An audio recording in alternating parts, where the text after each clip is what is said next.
Ben bunları balıkları yem olarak kullanıyordum ya. Ay bunu balığa yem için kullanır insan. Bunu niye yiyorsun? Doğru ya, bu yenmez ya. Bunlar her şeyi reyhan mı koyuyor? Tuz mesela konacağına tatlı yemek daha böyle değişik olur. 在影片开始之前，我就想要用30秒跟大家推荐我超喜欢的品牌。我之前也有分享过纽约的视频 Analisa， 真的很喜欢他们家的质感。他们之前寄给我的饰品，我戴到现在真的很常戴，尤其是这条项链跟这副耳环，不夸张，我已经戴了1年，它们还是很亮，我耳朵很敏感，也完全不会痒。而且他们的饰品是防水的，像我有时候懒得拿下来洗手，流汗都没事。他们家还有2年保固，有问题都可以处理，这点我觉得超安心。如果你刚好在找长久又有质感的饰品，可以去他们网站观看看，我会把链接放在资讯栏，记得点进去看看。嗨，大家好，我是雪麻，我今天带我的土耳其爸爸挑战台湾最道地的日潮文化。他们平常吃习惯烤肉跟炖菜，那这是他们面对三杯鸡、炒菜、炒螺肉。这些台湾经典菜式反应会是什么呢？那我们赶快一点让他们尝试了。Biz pilav doldurmaya gidiyoruz. Hazır mı olacak? Kendimiz mi yapıyoruz? Evet. Oley. Al bakalım pilavını. Bunların hepsini biliyorum Şeyma. Nereden biliyorsun? Gel bak, şimdi bu karides bir. Yedim çünkü daha önce. Türkiye'de yedim. Bunlar da kalamar. Onu da yedim. Biliyorum. O ne? Sebze mi o? Vallahi bunların çoğu deniz mahsulüne benziyor. Bu midye galiba. Önce Bakalım. çorbamızın tadına bakalım. Neli çorba? Tavuklu mu? Tavuklu ve sebzeli. Tavuğun etinden yenmez herhalde ya. Niye yenmesin baba? O süs olsun diye mi kondu? Korkma ya. Korkuyorum ya. Niye korkuyorsun? Tayvan'a geldin ne kadar zamandır? Çorba güzel. Bence de güzel, lezzeti güzel yani. Tavuk da güzel. Sorun yok. Bu çorbanın özelliğini söyleyeyim mi? Ne var içinde? Şok olacaksın. Dur ama bir şey söyleyeceğim önce ben. Ne? Bu çorba etiyle tadıyla anneler yapıyor. Tavuk suyu çorbası. Babaanneler Evet yapıyor bunu. ama ben bu çorbanın bir özelliğini söyleyeceğim, şok olacaksın. İçinde ne var biliyor musun? Balina. Baril. Ananas. Şeker. Aslında bu çorbaya o tatlılı ananas veriyor lezzeti. Ha. Şaşırdınız değil mi? Çorbanın içinde ananas mı olur? Evet. Ben bunları vallahi balina şeyine benzettim. Bu sebze de ismini unutmuşum. Karides. Bu Karides. karides farklı bak. Bu çok özel. O sos olmadan anlamazsın. Ha şey var. Ananas var. Evet bu ananaslı karides.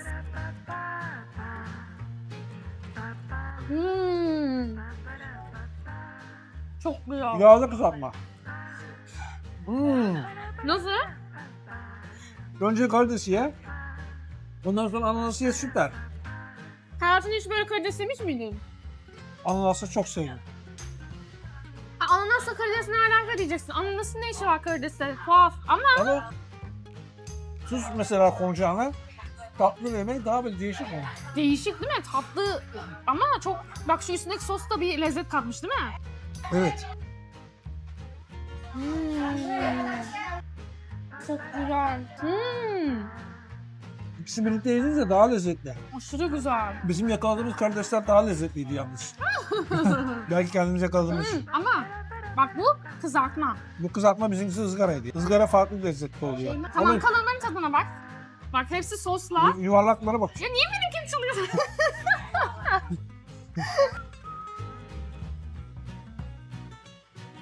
Ağzıma nasıl girecek ya? Bak bunu da reyhan koymuşlar. Kalanlara reyhan koymuşlar. Çok ayrı bir lezzet katmış. Güzel güzel. Çok sert. Dişlerimi kesmiyor ya.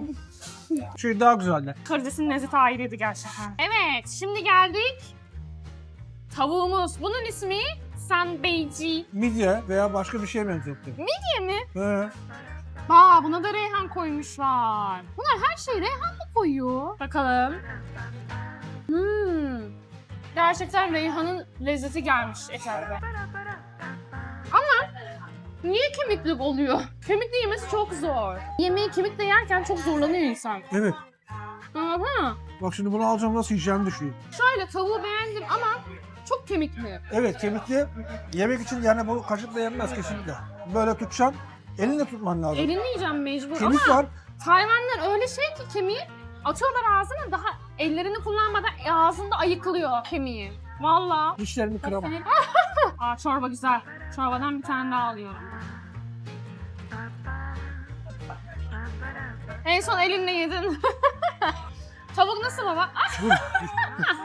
Yine mi dişin kesmiyor? Kemiğden geldim. Evet baba, geldik, bunu deneyelim. Bu da tavuk mu yoksa ya? Bakalım, ben de ilk defa deniyorum.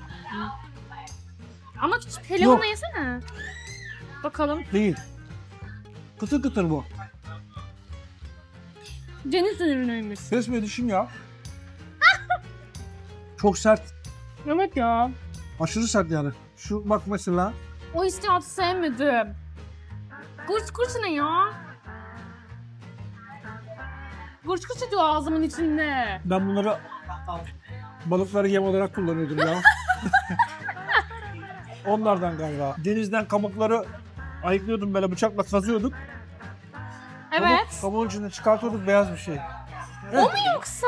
Ya bunları da hatırlıyorsun, balıkları yem için kullanıyorduk. Ay, bunu balığa yem için kullanır insan. Bunu niye yesin? Doğru ya, bu yenmez ya. Soğanlarını yiyeyim bari. Ay, sen öyle deyince midem kalktı. Anlamaya çalışıyorum. Ne bunlar acaba? Bak kesmiyorum. Ya hayır, bak gırt gırt gırt gırt gırt gırt ediyor ya. O benim midemi kaldırdı. İyi değil bence. Sıfır. İnek eti. Ben böyle normal şeyleri yerim. Evet, inek etimizi yerim. Fazla soğan koymuşlar sanki. Bir de inek eti çok az, küçücük. Ama tadına bakalım, hemen yargılamayalım. Taze soğan, kuru soğan. Lezzet olarak hayvanda daha lezzetli etleri yedik. Bak, bunun eti çok yumuşak değil. Evet, sert. Eti çiğniyorum. Bir de etini az koymuşlar, sebze doldurmuşlar. Valla benim dişim kesmiyor, senin dişin hiç kesmez. Ne? Aa. Ne?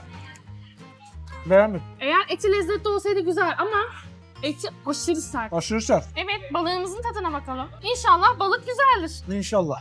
Şu anda pilav güzel. Kırmızı soslu. Ne sos koymuşlar buna acaba?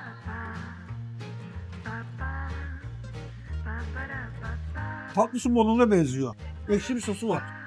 Tatlı bir sosu var. Beğenmedim ben şunu. Valla balığın tatlı sos ne alaka anlamadım. Genelde Tayvanlar soya sosu koyar ama buna tatlı bir şey koymuşlar. Zaten şöyle söyleyeyim. Deniz balığı olmadığı zaman, tatlı su balığı olduğu zaman lezzet bulamazsın bir. Bunu sosla koymaya çalışmışlar ama sos da üzerine yakışmamış. Evet. Çok tatlı. Balığın özelliği gitmiş, yani balık tadı da yok, kalmamış. Böyle balığın kendi tadını almaya çalışıyorum, alamıyorum. Bu restoranda her şeyde soğan var. Soğan restoranı mı? Nedir bunlar ya? Yeşil soğan, kırmızı, kara soğan. Yeşil Ama soğan. şöyle. Yeşil soğan ve soğan lezzet atıyor. Evet ama Her yerde çok koymuşlar ama bak. Biraz şuraya bak abartmışlar ya. gibi. Abartmışlar yani. özellikle inek etinde. İnek eti bildiğin soğan dolu. Yani etten çok. 1 numara karides, 2 numara tavuk, 3 numara bunu veririm ben. Kalamar. Kalamar da işte diş olayı problemi var. Senin önce dişçiye uğraman lazım. Baksana ya. Ben beğendiklerimi söyleyeyim. Ananaslı karides 1 numara. Tavuk güzel, çorba güzel ve kalamar güzel. Zaten bu neyse bu, Allah'ım, buna 0 puan ya. Karş kurş ediyor. Şimdi bir de fiyatlara bakacağız bu restorandan acaba. Fiyatları bak. öğrendim. Fiyatları biliyoruz Türk Tayvan'da. Bak bugün kaç çeşit şey yaptık? 7 çeşit yemek ısmarladık. 970 tuttu. Ve içecek ısmarladık. 400-250 lira normal fiyat. Ama aradığım lezzeti bulamadım. Bulamazsın. Yani şöyle söyleyeyim, ben buraya gelirsem çorba, karides ve sadece bu tavuğu yerim. Başka yemem ben de. Biraz Şimdi- hayal kırıklığına Şimdi yaşıyorum. neden? Artık Tayvan'ı tanıyoruz. Öğrendik. Lezzetlerini biliyoruz. Öyle her şeyi beğenecek halimiz yok. En iyilerini beğendik. Diyorsun ki ben gurmeyim. Öğrendim. Tayvan'ın ağız tadını biliyorum. İyi pişireni biliyorum. O yüzden beni kandıramaz. İlk zamanlar Tayvan'a gelsenin mesela buraya hiç yemezdim bu yemekleri bile, ağzıma sürmezdim. Şimdi bir de yediğimiz yemekleri yani biliyorum Tayvan'ın lezzetlerini. Evet, o yüzden daha seçici olmaya başladım. Daha seçici Fark olmaya ettiysen. başladı. Tartabiliyorum, karşılaştırabiliyorum. Çok seçenek var çünkü. Yani doğruysa doğrudur, iyiyse iyidir bizde. Allah yalan yok, şey yok. Benim için sos yemeğin tuzudur. Daha ileri gitmez. Yemeği örtmeyecek diyorsun. Yemeği örtmeyecek. Ben balık yiyorsam veya bir et yiyorsam eti yiyeceğim. Bir daha asla ağzıma sürmeyeceğim şey. Bu Ne yapacağım? neydi? Balık yemi. Balık tutmak için alabiliriz ondan. Genel olarak kaç puan veriyorsun genel? 7'den fazla vermem buraya. Çünkü biliyorum. Öğrendim artık Tayvan. Şansın olsaydı nereye gitmek isterdin? Ne yemek isterdin? Tayvan bisküvi. Sen orayı hiç unutamadın galiba. Unutamam. Unutulamazlar. Gidenler de unutamaz. Rüyalarına girecek。我爸爸最喜欢的就是凤梨虾球，然后三杯鸡。他来台湾已经很久了，到现在跟今天吃的比起来，他吃过更好吃的台湾美食。Bayağı geleneksel bir yemekmiş bunlar. O yüzden beğenmedik galiba. Ama yabancılar hep bunu dener ya, illa denerler. Denedik. Tamam. Öğrenmiş olduk. Starşin niye Fuat Avçı. Ama şu anda orada değiliz. Şu an Rıçav'dayız, Rıçav. Senin aklın ve ruhun orada.那希望大家喜欢这个影片，请不要忘记按赞、订阅和分享，还有也可以在其他平台关注我。我们下个影片见，拜拜。